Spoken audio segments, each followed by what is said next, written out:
Thank you. Thank you. Ladies and gentlemen of the press, we did promise the people of Kenya that we are going to issue a statement on the way forward after the swearing in. This press statement today is not that statement. The statement is going to be issued tomorrow. So I want that just for clarity to be known that we are going to issue a comprehensive press statement through our technical team as the way forward following the swearing in on Tuesday, the 30th of January, sorry. But ladies and gentlemen, look at this.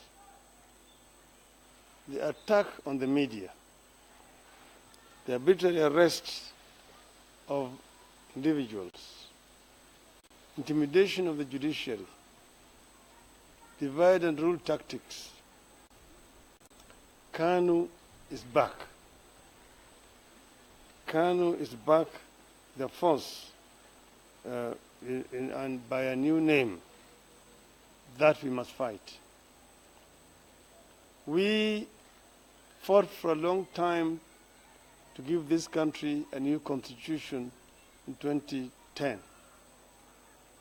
That new constitution, together with all the freedoms that it entails, is under serious attack right now. They say that those whom the gods want to kill, first make them mad. You can see that the Jubilee regime is certainly mad. How else do you explain what has happened to the media fraternity in this country from Monday up to today? That a minister can wake up and say the media disobeyed the order, and as a result of that, they are being punished. Investigations are being carried out, and while the investigations are ongoing, the media will be off air, as if the government owns the media. So that means that the government has completely suspended the operations of our constitution right now. Yet they have not gone to Parliament to get a permission to declare a state of emergency. Who has given Mr. Matiang'i those powers which he is pretending to be exercising?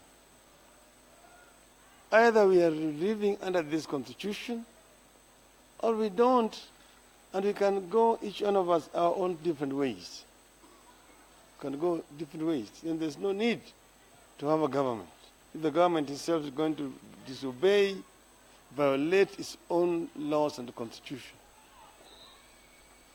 We did, on the other Friday, produce detailed account of how Kenyans voted on the 8th of August. I can swear by the Bible that what we gave as the authentic results of elections of 8th of August. Took time to get that information. But that is the authentic information how Kenyans voted. And it shows clearly that we won those elections. And Jubilee lost. So we are not going to accept to be dictated by Jubilee, whom we beat in an election. What they did was to force the IEBC to declare fraudulent election results. Therefore, I can speak without fear of contradiction. That's why I'm speaking with a lot of energy and conviction that I won the elections. This pair on the 8th of August. And that's the reason why I was able to stand between that huge multitude of Kenyans and hold the Bible. I'm doing it not because I'm mad. I'm not a megalomaniac. I'm a very reasonable Kenyan And I'm talking out of conviction that I won elections. And every Kenyan knows that majority of Kenyans did not vote on the 26th of October. The few who voted are known. They know themselves.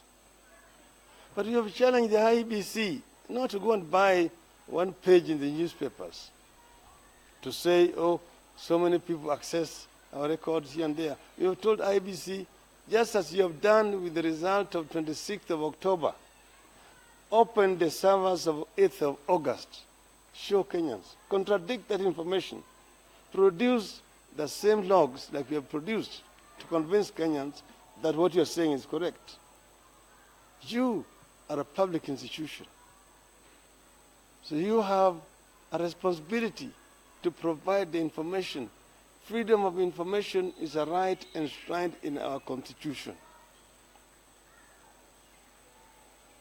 We must move on. Jubilee is now arresting people, taking them to court to charge them. They're threatening people with treason or whatever, all these kind of things. We want Jubilee to accept that they lost the elections. And we are going to show you the way forward, how we are going to move until the end, tomorrow. So that day was a day of swearing in. And I have my colleagues here with me. First, I want to say apology to my brother Stephen Kalonzo for the attack which was done in his compound against his family. My brother here has got a sick wife who is ambulant in the house. Imagine the kind of shock that such a person receives when a grenade is thrown into the compound and bullets are fired into the compound. The police have said that they are on the track to get these people. Then they know them. If the police spokesman says that they have identified these people, they know them. They must also have known where they came from. Let it not be like that of Jacob Juma or Musandu, where you keep on telling Kenyans, oh, we are going to leave no stones unturned, and the stones are still unturned 2 years later, the case of Jacob Juma. We are going to remain together as NASA, as you can see us here. We are here as NASA, and the so-called division in NASA, which in the media is an invention of the media. I did say that day to the public that these three gentlemen were not there, and that they're going to explain to the people why they were not there. That was the purpose of this press conference, which they have explained why they were not there on that particular day. But I also said that we are together, in spite of themselves not being there on that day, and also said that Kalonzo will take an oath at a different time. So I confirmed what I said on that particular day, that is the situation as it is, and that the war is not intra-NASA. The enemy is known to all our people, and that is where all our guns should be trained towards. We shall remain united, and as I've said, tomorrow we will receive a more comprehensive statement. Thank you very much.